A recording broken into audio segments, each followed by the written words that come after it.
Le porte-parole du gardien de révolution iranien a pris la parole. Il a dit: les États-Unis et Israël ont franchi une nouvelle étape dans cette guerre en ciblant les dépôts énergie iraniens. Quand on parle de dépôts énergie, par exemple, les pétroles, les gaz, tout et tout. Et vous avez vu ce qu'Israël a causé hier comme dégâts, bombardements. Vous avez vu tous ces dépôts qui ont explosé hier. Il met en garde. S'ils veulent que le baril de pétrole monte à $200, ça va monter.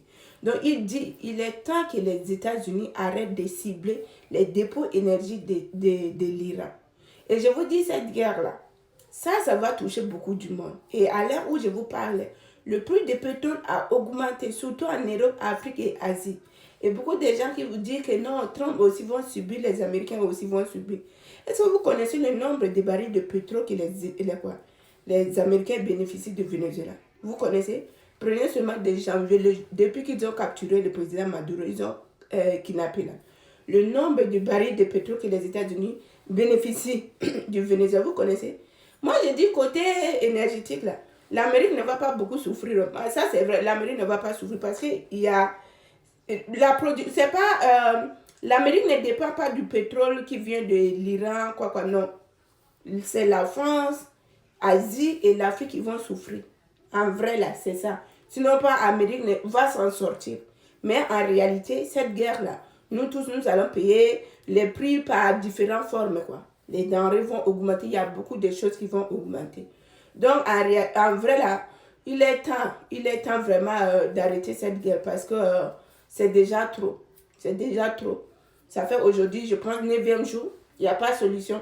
Est-ce qu'on va continuer à bombarder comme ça? Non. Il est temps de s'asseoir à la table des négociations. Donc, on va dire que cette guerre-là, il n'y a pas gagnant.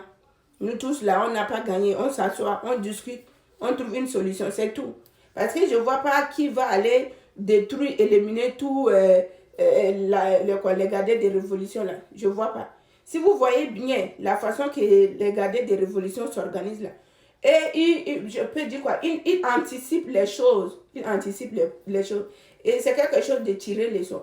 À chaque fois que vous voyez un guide iranien éliminé, même pas combien de temps, on nomme le nouveau. Ça veut dire que là, il anticipe les choses avant.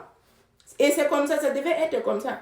Souvenez-vous, si nous en Afrique on faisait comme ça, mais on pouvait avancer beaucoup.